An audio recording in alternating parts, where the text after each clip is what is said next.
That's right. We are live, and I've got a special guest coming on the channel today that I think you'll really, really... Yes, Legend. I heard that too. What was that? It's a doorbell. I don't know what's going on. Hang on. Let me go see. Oh, this is fun. Yeah, look what just arrived. Papajohn pizza. Woo, slice for everyone. But that's not the Papa we're talking about. It's this Papa, Michael Papajohn. I don't have anything to do with Papajohn's Pizza, but I know that every time I try to book a flight, when I'm booking a flight, they'll go, "So are you the guy or are you the Papajohn Pizza guy?" I go, "If I was the guy, I wouldn't be trying to use my frequent flyer miles right now." So, but I like the Legend. Now, Legend, who is Legend? Legend is Sasquatch. He is the international champion of hide and go seek. He's number one in everybody's hearts and on the field. And he's here, but you can't see him. And he'll chime in every once in a while, and sometimes he'll have a different take on things, but you'll never see him. Okay, awesome. So let's get into. I've got to say, I rewatched The Longest Yard. Okay. And I'm going to jump into this and then we're going to back up. So I hate to do this, but I love that you were guard Papajohn in The Longest Yard. Did they write it that way to start with, or did it just evolve that way? No, actually, we were in New Mexico and we had a little lunch break in wardrobe. The wardrobe folks were putting our names on the back of the jersey, and I think I was guard Smither or something like that. And I just, since I knew Sandler from WATERBOY and some other films, I just went up to him while he was eating his sandwich, and I said, "Hey, Adam, instead of guard Smither, how about guard Papajohn?" And he goes, He goes, "I like it. You like it?" I go, "I like it." And he goes, "Guard Papajohn it is." So, and that's what, and out of all the sports movies I've done, I got more texts from my former teammates than any other movie I've ever done when, you know, they were able to say my name in the movie, which was pretty cool. Well, and you had 2 touchdowns and one vicious hit that I know of where you were doing the bottom and somebody else was doing the top, where you did the scissor hit and you were the bottom of that. So that sounded like you got more of almost as much of the brunt of that as the person you were hitting. Well, Chris Berman did the voiceover on my 2 touchdowns. So thanks for, you're the first person that ever said that you knew I scored 2 touchdowns in that film. And I scored more touchdowns than anybody else in that film, which was kind of cool. But that was the last football hit I did at 40 years old. I tackled Sandler's stunt double one time coming up the middle on a draw. But, and then one quick story about Longest Yard, when the great colleague picked my character up and threw me into the bench, and the whole bench collapsed. Right. And Sandler yelled out of Video Village, like 30 yards away, "Hey, Papajohn, come here, man, come here." And I ran into Video Village, and he goes, "It was so funny. Check out the playback. The whole bench collapsed." And I said, "Sandler, it wasn't me." He goes, "What?" He goes, "I go, it was my stunt double." And because I doubled him in WATERBOY, and he goes, and he just started laughing. He goes, "Watch it anyway. It's great." So it was, we were able to have some stunt doubles on certain plays and stuff, which was really great. I had a really good double on some of that stuff. And a lot of people don't talk about their stunt doubles, but I always give credit for a stunt double. If, you know, getting a little older, if there's some things I can't do and you feel better about someone younger coming and doing them, let them do it, you know, for sure. Right. But I did run those touchdowns, had the interception, did all that stuff, the tumbling into the end zone. And then I was in the huddle when Romo and Bosworth were calling the defense, and it was cool stuff. And Burt Reynolds wanted to take his hit on the 1 yard line, and Sandler's like, "Hey, Burt, you don't have to take the hit from Bosworth and Romanowski." And Burt's like, no, I'll take it. It'll look great. The camera can watch me hitting the ground. Of course, Romo calls a play in the huddle, and I think it was Bosworth that hit him on the 1. And then after that hit, Burt got up and goes, "Hey, man, I'm going to let my stunt double do it from here on out." So I'm a big Burt Reynolds fan. He's a real mentor of mine. So it was a real honor to be on that film. I don't say that lightly. And be around Bert and all those other. There are a lot of great athletes on that film. So, how old was Bert at that point? He had to have been up there pretty good. I don't know. I don't know. I'm not sure his age, but he got along. Everybody loved him, and of course, the history and me seeing the first longest yard as a kid, it was real special to see him years later. And I always looked him at as a mentor because, you know, he was, you know, just an authentic guy that was a former Florida State athlete that, you know, became a star. And I just remember watching him in Smokey and Bandit, and his laugh with Sally Field, and he was just really, really authentic. And, you know, he was really in love with Sally Field, so there's no acting required there. But I got a taste for authenticity and as far as being on camera. And but so I'm a 2 thumbs up on Burt Reynolds. Totally agree with that. But you touched on something, so let's roll that back and talk about the Michael Papajohn college days. And from there, take us to how you ended up getting into your first movie role, Everyone's All-American. Well, I'm from Birmingham, Alabama. Played at junior college in Florida. Played at junior college there, Gulf Coast Community College. And then I was able to go to LSU, go Tigers, and play there in '86 and '87. I was the first batter to represent LSU at their first College World Series. I didn't hit a home run, but I struck out, had a panic attack. Coach Bertman talked me through it, got me in the training room. And I mean, it was a big moment. It was a big stage. And if he wouldn't have sent me back out there, I don't think I'd be talking to you now about a movie career. But his coaching and then playing at LSU in '87 at the World Series again, we didn't win at all. But playing for LSU it grew me for the movie business and taught me a lot about being a team player and how to handle pressure. So I wasn't looking to get in the movie business. They came to Baton Rouge to shoot a movie called Everybody's All-American with Dennis Quaid. And they were on campus, and production was looking. John Goodman was that, Jessica Lange, Timothy Hutton. They were looking for LSU athletes to be part of the football team, but you couldn't be eligible and get paid. Of course, that's changed with NIL, but I was my last semester, and I made the football team. Taylor Hackford was the director, and they said, if you take hits or deliver hits, we'll pay you more money. And I had like $10 in my checking account. I'm saying, hey, I'll take some hits, and ended up doubling Dennis Quaid, taking the football hits. The director let me wear a ski mask. I got to kill John Goodman. He gave me my first speaking line, which I got my SAG card. But they hold on. You're going through this so fast.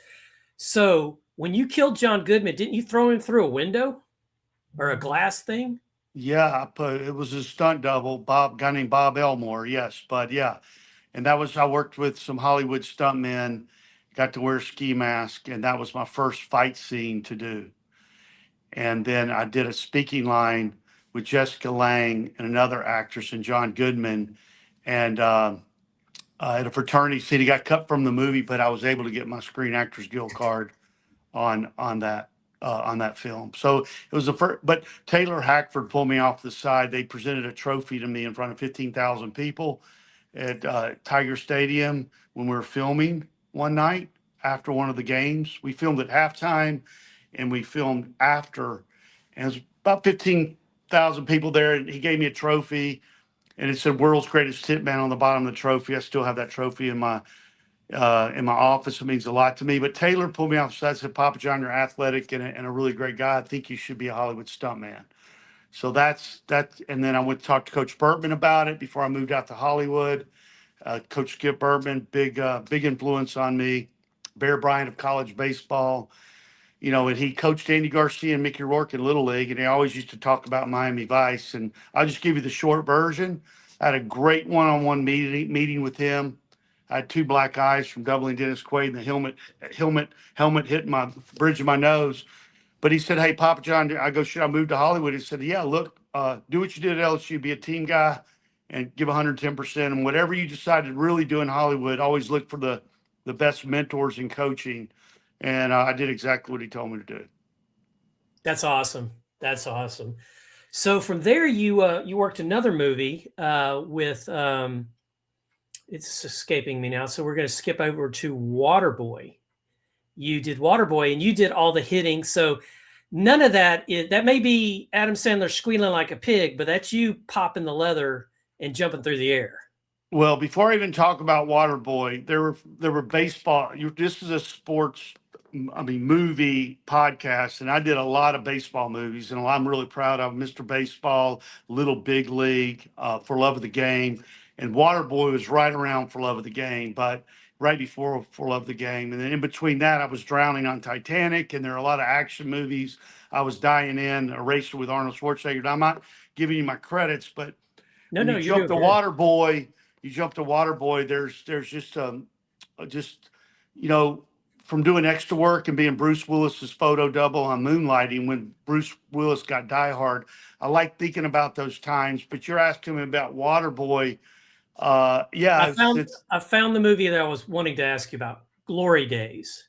Oh, whoa, man. See, I've never talked about that one. That was with Bob Conrad. It was after I first moved out to LA and Los Angeles, and I was able to get on a movie where I doubled Bob Conrad and we filmed in up in Stockton, California, and he was like a 55-year-old quarterback that went back to college to play, and he was a quarterback. So I got to go up there, and it was great working with him. He asked me to be his stunt double and to come back on. There was a series, I forgot the name of it. And I went and visited him on the whole thing with me stunt doubling never worked out, but it was a great job that led to other jobs. But it was a big memory that I've never talked about on a podcast before, which was Glory Days. Yeah, it's a great movie, and to see the hitting that you did, to see how that movie finished up.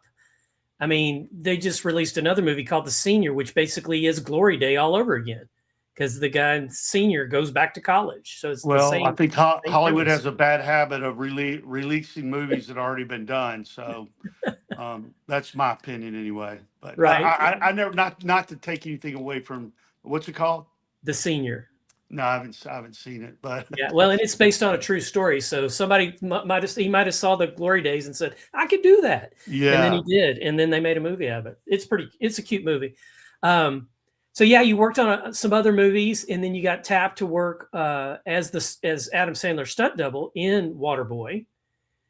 And so you got to wear number 9. Oh yeah, that jersey's got magic in it. It's a lot of great work with Adam. Of course, it was I never thought doing the Bourbon Bowl, in Orlando, 30 years later, I'd go in Tiger Stadium and you see LSU fans wearing Bobby Boucher jerseys. I never thought that I was going to have that vision, but there are a lot of hits. I'm really proud of that job. I mean, just the physicality of Bobby Boucher. It's not how I run. We developed all that physicality and Adam and talking to him. And it was, I remember zipping up my bag, and it was a really hard job because the equipment was older equipment. Until we went to the Bourbon Bowl, we got nicer equipment, but it was a single bar face mask. And I just remember when I zipped up the bag, I said, man, I'm glad this is over with. I was happy the way everything went, but it was a hard job. And I remember Jack Geraputo, the producer, called me 2 months later and said, hey, Papajohn, we just screened Waterboy to the MTV crowd, and people are loving this movie, but everybody wants more hits. And so I go, really? Yeah, can you come to LA City College? And we had like a 2-day hit-a-thon. So I had to unzip that bag again and get back after it. But I went right back to the same field I did First and 10. See, this is a sports movie podcast, and I did First and 10 around Glory Days, which takes me back to that field and doing First and 10 and doing some of the football hits early on.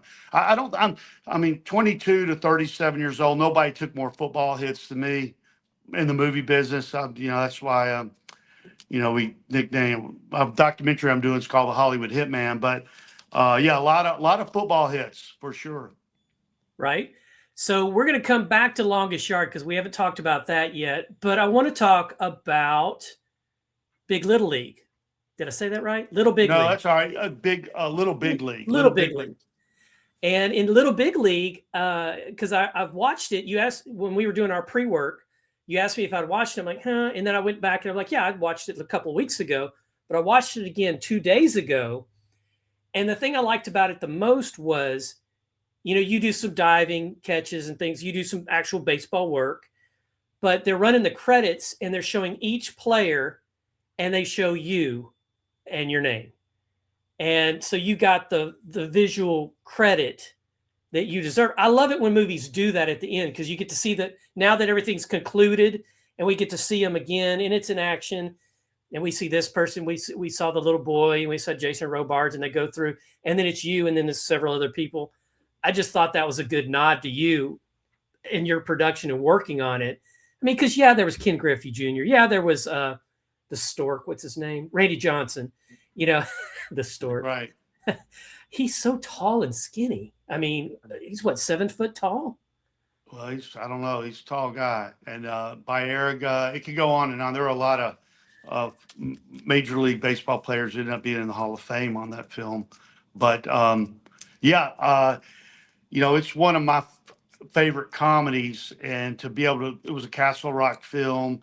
And yeah, I remember if you watch and I never even talk about this on podcasts, and I've never even said it on a podcast, but if you're a sports fan and you love sports movies, this is what this podcast is. You go to the very end of the titles, the credits, the very end of the credits. And there's a shot of me at the chalkboard still trying to figure out the math problem. And I got a line. And I got a line. I go, God, I still like 8. You know, I'm still, because we're trying to figure out that math problem before we could go out and play that championship game. And but I never had a chance to talk about that, but I'm glad I did. But it's one of my favorite sports films. There's a lot of great memories, and going to Minneapolis, and yeah, it was a good one. And people still talk about that movie a lot, actually. It's a very well done movie. It holds up. It doesn't have many things that would make it not be a movie that could have been done yesterday. I got a little inside trivia on that movie, a little behind the scenes. Who's the center fielder for the Cubs right now?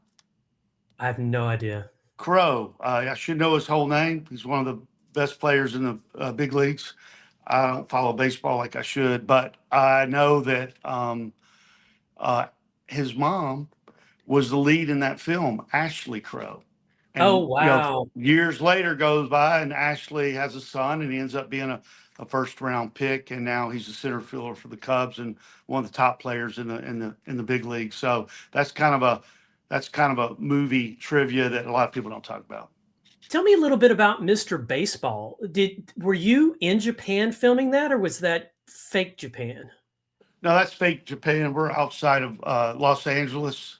I think we're at USC. We were at USC, and Tom Selleck and the Big Hurt, Frank Thomas, was also in that scene. And I actually played against Frank and Frank Thomas. He played at Auburn. He played at LSU, their rival. And, you know, I got to play against him. And years later, you know, to show up on a movie set and see him again. And that's why AD, athlete to entertainment's a perfect transition. And he had a great transition in entertainment. But athlete to entertainment, and to be able to see Frank on the set and be able to work with him, and Tom Selleck. Yeah, I didn't go to Japan, but I was able to be in that one scene where we lit his cleat on fire, someone's cleat on fire, and burned his shoestrings. Yeah.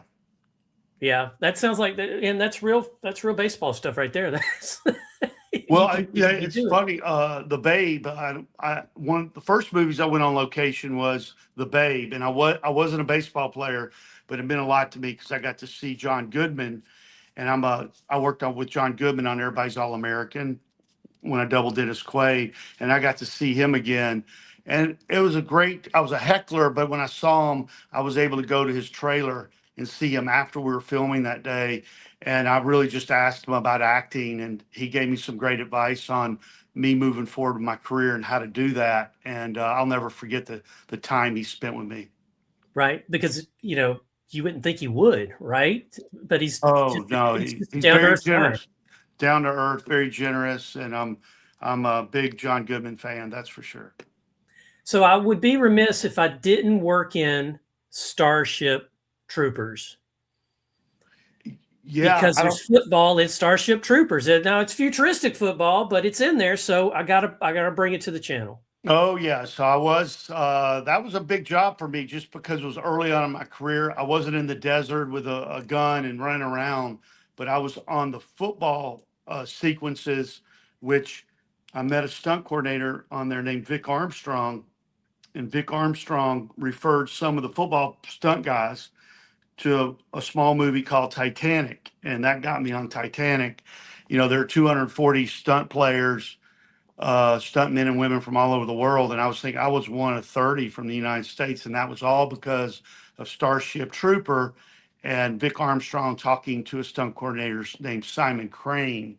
And that guy, that Titanic was a dangerous job, man. I lived through it. I drowned a bunch in it, but there was, that was something. That was a movie people are still talking about as far as in the action world and surviving that film. Absolutely. So was the water cold in Titanic? Absolutely. So Absolutely. did they alter the Yes. temperature, or was that just naturally cold? No, we all were trying to figure out what kind of wetsuits to wear, dry suit. We were all trying to figure out how to stay warm, and everybody had their own way of doing it. But I'm just glad I lived through it. Right. Well, it's a movie people go back and watch over and over and over again. It's a great movie. It's a great love story. It's a movie that you just pick up, and I'm real proud to be a part of it. And it's Simon Crane, the stunt coordinators. I have an office at Celtic Studio in Baton Rouge, and Simon Crane, I haven't had a chance to say hey to him, but he's working on Allie Clark, a movie that they're about to start filming now. And I get to see him again just to say, hey, it's really going to be cool. Oh, that's great. That's great. You got to keep those contacts, got to keep up with people. And sometimes you just got to hit them when they don't think you're coming and say, hey, how are you doing? Man, I haven't heard from you in years. Yeah, that's good stuff. Yeah, it's just the relationships and how people age, and people are still in the industry, and you kind of get you don't see anybody for a long time, but you have a lot of great memories. So we could go on and on. Appreciate you having me, Scott, just to talk about sports movies, because I talk about them some in podcasts, but then it usually goes on to Spider-Man or some other things that I've done. But yeah, I like focusing on the sports movie. That was my bread and butter. I played in my strengths. I really being a baseball player. That's what I was going, okay, what am I? And I did a lot of commercials early on in my career, baseball commercials, but I did do a lot of football hits, but I was athletic and I was able to branch over into football stuff. So, but I love those baseball movies too. And For Love of the Game is that was probably one of the biggest breaks I've ever gotten. That is in my top 5 all-time best baseball movies, For Love of the Game. Now you actually batted in this movie, right? That's where we see you clinking. You're a New York Yankee and you're clinking the bat, the little donut off the bat. Yeah. I'm Sam Tuttle, New York Yankee nemesis, and this is one of my favorite stories to share, just because Skip Bertman, my coach, Augie Greedo was the technical advisor on For Love of the Game. He was a coach at Texas and Cal State Fullerton. And for a lot of people that don't know, that Kevin Costner and Augie Greedo are really good friends. In fact, a little inside tip: if you get Augie Greedo's baseball book, Kevin Costner wrote the foreword. Okay. And Kevin, and I love telling the story because Kevin wasn't good enough to play college baseball, but he was at Cal State Fullerton studying acting, and he kept walking by the field seeing Augie coach his team, and the way Augie coached, Costner implemented his acting career on the way Augie coached and what he was saying, and they became really good friends. But I don't mean to get too long-winded with this. No, you're doing. Skip Bertman, I sent my tape to New York. This was when you sent your acting tape to New York. I put my audition on camera, had to put it in VHS. I sent it to New York. And I go, well, maybe Coach Bertman knows Augie. And I called Coach Bertman. He goes, yeah, Papajohn, I know Augie. Hell yeah, I'll pick up my bat phone and call him. Well, he picked up his bat phone, called Augie. 4 weeks later, I checked into Waldorf Astoria, 7 weeks playing Sam Tuttle, wearing a New York Yankee pinstripe. And I met a director called Sam Raimi on that movie. And a year and a half later, I was playing the carjacker killing Uncle Ben. And so my biggest break in Hollywood was not because of some agent and manager. It was because of my ties to LSU and Coach Skip Bertman of making that phone call. So I love talking about how I got certain roles, because I get to do a podcast with you, but I get to thank the people that helped me along the way, and there are a lot of them. And it could have gone a whole different way if you didn't have that good relationship with your coach. If you would have NIL'd it and jumped to another university, and jumped to another university, and jumped to another university, you started and you stayed and you finished and you understood your role and you did your job and you got better and you did your job and you got better and you got to be the leadoff hitter in a College World Series. And have a panic attack while I had that. Well, I struck out, but hey, I struck out, but it was a great learning moment for me and Coach Bertman, and getting me away from the big ESPN cameras. I didn't know what a panic attack was. I just said I looked really bad, and I started breathing heavy. And then he got me in I remember him smoking a cigar. It was just really cool, calm, collected. And I don't remember all what he said, but he said, "Hey, get back out there. You got this, Mike." And it was a big stage and a big platform that our team's never been to the College World Series. And, so if he would have benched me, and he could have, I wouldn't be talking to you about movie business now, but I love talking about, I believe purple and gold. But what Coach Bertman did really great was he brought the old players back. So when they won their first national championship, I remember the assistant coach calling, and I never tell this story. The assistant coach, Smoke Laval, called me and said, "Hey, Mike, Skip wants to bring the old players back to celebrate the national championship." And I go, "Well, Smoke, I don't really have the money to fly back from LA. I was hustling the movie business right now." And I go, he goes, no, we're flying you in. And he brought in a lot of people. Wow. That was so generous. But he always kept the players together, reunions together. And that's why I also stayed connected to the university, which is a big brand and a lot of great people that are very generous. And LSU, the purple and gold, continue to give back over and over and over. And we still, I don't think there's a baseball program that has the fraternity system in it like we do. And we don't have to play with the star, like the Warren Moore. So we all know one another. I mentioned players that, become legends because they played baseball at LSU. It's really cool. I love talking about it. I think it's a very, very special program led by the Bear Bryant of college baseball coach, Skip Bertman. That's awesome. And he understands the mission. He understands the mission. He gets the buy-in from you, the players, and you understand the mission. And the mission is your job doesn't end when you leave the university. You're still purple and gold bleeding it every day. So when the young guys need a pep talk, they may need it here from you as opposed to Skipper. Guys, I like to hear it. I speak, training, coach. I do motivational speaking, and I always talk about Coach Bertman. And I love Jay Johnson, the coach. Now I know this isn't a college baseball podcast, but Jay it's really, sports though, so we're there. Yeah, Jay really loves Skip and always acknowledges him and includes him. And we could go on and on about Coach Johnson and other stuff. What other movies we got to talk about? So I have to say one of my favorite football movies, not necessarily for the football, but for the story. I believe you were in The Last Boy Scout. Ooh, good one. Yeah, it was one of my first speaking lines with a director named Tony Scott. Rest in peace, Tony.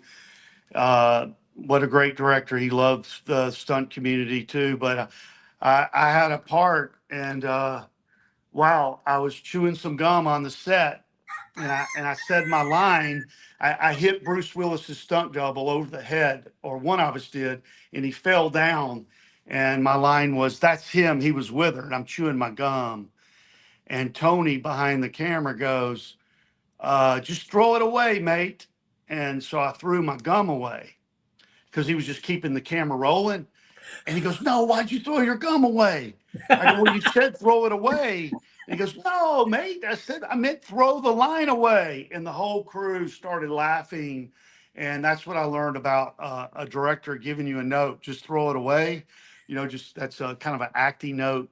I wouldn't have known it. Yeah, yeah. And I love telling that story. And Tony and Ridley were a big influence on me becoming an actor.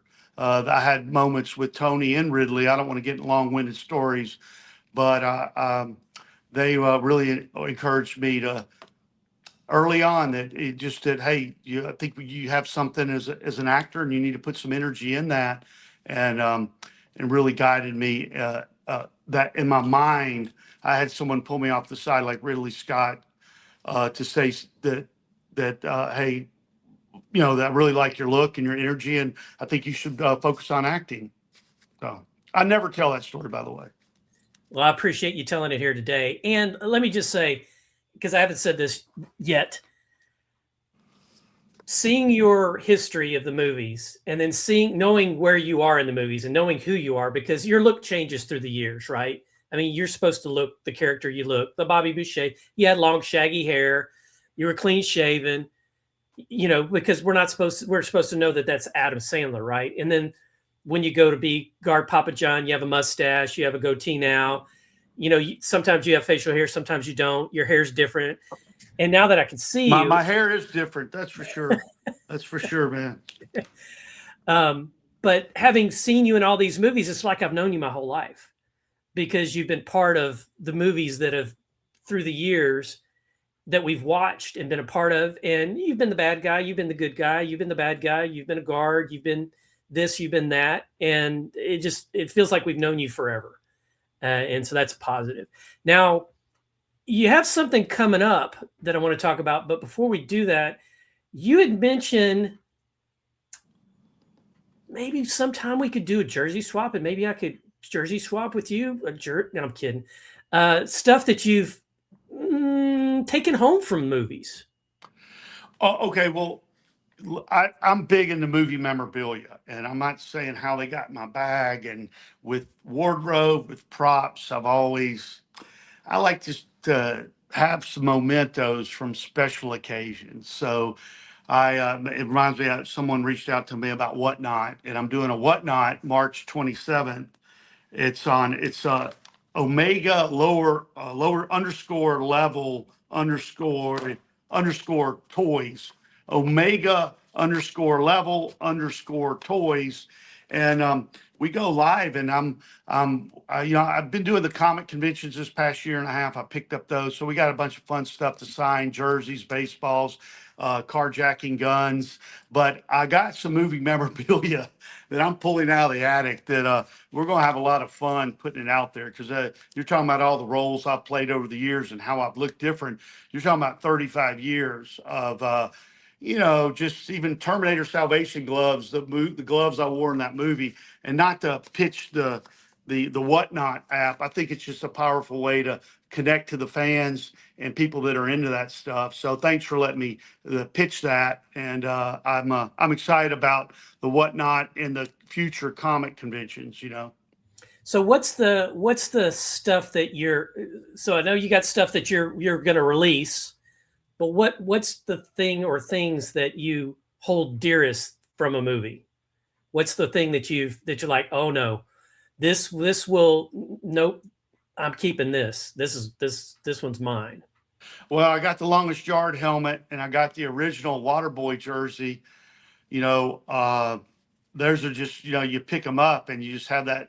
It's like you played. I didn't play in the Super Bowl, but there are things in a movie, like you pick up something from Titanic, or just a T-shirt, something cast and crew, they'll give you gifts sometimes, and some of those jackets from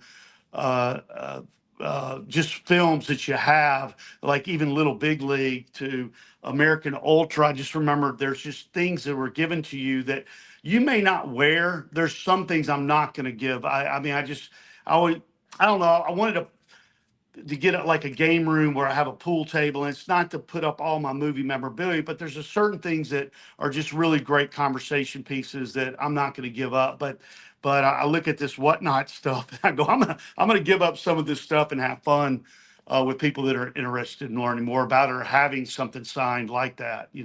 Yeah, people will enjoy having something like that that connects them to their favorite movie or a movie they enjoy or something like that. You definitely should put your helmet underneath glass. Like I've got my helmet in the background underneath glass. Yeah, you mentioned, yeah, there's just things that like like I said, the longest yard, Waterboy. Uh, there's gloves. There's moment props have always like even Selma, the Billy Club. The reason we're talking about props, well, I've studied with a great acting coach, Larry Moss. Coach Bertman said, look for the best mentors in coaching. Larry was one of them that really sped up my career. But we were always talking about biography and destination and props and how to handle owning your props. So if you pick up a prop, you better own it. I mean, if you're going to smoke a cigarette, you better look like you smoke, you know? So, but there's props in movies that have a lot of sentimental value to me. So if you go in my office, I'll go around and look around. There are little things that remind me of that moment of what I did for that part and how I used a prop. Right. No, I didn't know we were going to talk about props, but they're important. No, I definitely agree, because it brings your character, gives your character definition and depth, and really, throwing the gum away. Did that stay in the movie, or did you have to reshoot that? No, but in For Love the Game, you notice I spit out my gum, and there's a psychological gesture in spitting out the gum at Kevin Costner. It's not about just spitting out the gum. It's like a big F you. And right. There's something to do with mannerisms, I believe, and biographies and physicality of characters that mean a lot. Physicality work means a lot to me. So, and the carjacker, you watch me run down the hallway into the elevator. I'm not running like an LSU athlete. I changed my whole run. Waterboy, when he runs that touchdown and holds the football like a loaf of bread, that's not the way I would hold the football, but that's the way the character would hold the football. And that's when I start looking at stunt doubling and playing roles. You start looking at body language of actors, and there's an art to doing that, and a lot of people don't talk about it though. Right. Well, I think it's time for us to talk about 4 to 5 questions. So here we go with our 4 to 5 questions, and these are not random. These are the same questions I ask all my guests. And so, what is your favorite sports moment? It could be yours. It could be just a favorite sports moment in general. Favorite. Oh, it doesn't have to be a movie. No. For me, it's The Miracle on Ice. That's my favorite sports movies, when they won the gold back in '80. Well, it's one that I remember, and I've never said this either. It's Brian's Song, man. I saw Brian's Song as a child, and when he died, man, Brian Piccolo, that was hard. That was a true story too. So that really hit me hard with, being an athlete and losing, your teammate. And even though I was a kid, it was so heartfelt. I talk about heartfelt movies because Billy Jack and Walking Tall and these movies that they don't make much in Hollywood anymore. I'm sorry. There was a lot of heart to it, and they took time with them. And man, they really shaped me. Those, like I said, seeing Burt Reynolds and Smokey and the Bandit, he's really in love with Sally Field. So I could go on and on about. I just mentioned Brian's Song. I didn't know I was going to say that, but that was a moment. Okay. No, that's okay. So with that, did you just give up my next question, which is first sports movie you ever saw as a kid? Was it Brian's Song, or was there one that you saw before that? It had to be Brian's Song, and Bad News Bears was really stuck with me a lot. Those are the two movies that I remember the most. So when you were little and you watched Bad News Bears, did that make you want to be a cut up? Did you want to be a Kelly Lee, or did you just want to play baseball? Kelly Lee was cool. We had that motorcycle, right, or bicycle. I'm not sure, but it was a dirt bike. Yeah, he had the long hair, but I was going to go. I was going to be the player that showed up, and but I liked this character, and I liked all the different characters, and I thought that movie had a lot of heart. It was a lot of fun too, and you could really relate to playing tournament baseball and them going to the tournament, and it was really cool. Yeah, they were so worried that kids would go bad because of the Bad News Bears, that they would all turn into Tanner, that they'd all be cussing and throwing things and kicking people. I was like, okay, that was a fun movie. Let's go play baseball. I wanted to play baseball because of the movie, but I didn't want to cut up. I just wanted to have fun. And so Yeah. I think for that, it achieved the goal, and the goal was not to create a whole, bunch of miscreants, but just love the game, enjoy the game. Favorite motivational sports movie, this movie that makes you want to just run through a wall? Well, I'm a, it's motivational movie. Rocky. I mean, I was drinking the raw eggs, man, the next morning. So we're talking the original, not number 5 or 20. No, the original, man. Trying to drink the raw eggs. I couldn't do it. I threw them back up, man. I wanted to do them. Got the weight set right around Christmas, right after I saw Rocky, and was training early in the morning. And yeah, so Rocky and that music, and the guy that wrote the score for Rocky's an LSU guy. Go Tigers, baby. Okay, there you go. Yeah. That I did not know. Okay. Yeah, I tried the egg thing too. I got the eggs out, and my dad's like, "You're not gonna ruin those eggs, are you?" I said, "Yeah, I'm gonna drink them like Rocky." Said, "You don't want to do that." Yeah. And my dad was the kind of guy that would tell you how it's going to turn out, and then you say it's going to be fine, and then it turns out exactly like how he told you it was going to turn out. And my story was similar to yours. So if you could have anything, what would be your favorite movie, snack, sport, or drink? Snack and drink. One I just want to throw in, everybody's All-American, Waterboy. Those are so special for Love of the Game. Just those movies in my life were benchmarks for big moments in my career. And I just want to throw those out, that all three of those mean so much to me. But a meal, we used to have a joke, like if you were in prison on death row, what would you eat? And I would do that. I mean, if I had a movie meal, I would do like a Greek style snapper on the bone. Okay. Ooh. With baked potato, butter, sour cream, some green beans on the side, and some coconut cream pie for dessert, and watch a movie. That would be a great meal. Okay, that rocks. Yeah, I think that's. What would you wash it down with? Oh man, I would wash it down with a Chardonnay wine. That would be great. That would be great. Okay. I'm not a wine person, so that just I'm not, right over my head. It sounded good with the fish. That's all. Okay. I'm gonna take your word for it. You're from Baton Rouge. You got to know fish there, because Cajun country knows fish. So, any final thoughts for the channel before I put you in the back room and close this out? Yeah, man, Scott, I really appreciate you having me. I do enjoy really talking about sports movies, and on a podcast like that, every movie's a benchmark for my life. Where I was at, was I married, how much credit card debt I had, where I was at in life. And the sports movies are just, to be able to just to have these memories and talk about them. And I want to just talk about Hollywood Hitman. It's a documentary that should come out in the fall. And it's an LSU athlete, action actor. I've had some concussion issues in the movie business, and it's a brain health story. So it's probably the most important thing I've ever done. And but you can follow the Instagram account at Hollywood lowercase Hitman, and it's grassroots effort. I just want to kind of throw that in. I'm excited about that coming out, and we got to revisit a lot of those sports movies in the documentary and talk about them. So thanks, man. Thanks for having me. Is anything else you want to ask me? No, I think we've covered a lot today. I appreciate your time. I'm gonna put you in the back room. I'll meet you back there. Don't go anywhere.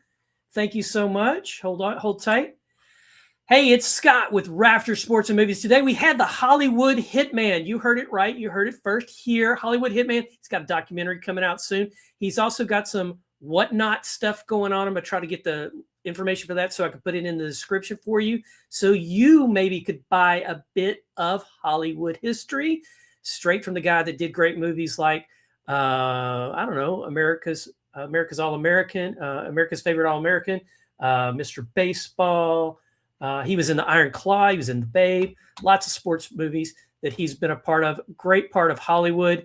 Appreciate him being on the channel. This is Rafters Sports and Movies.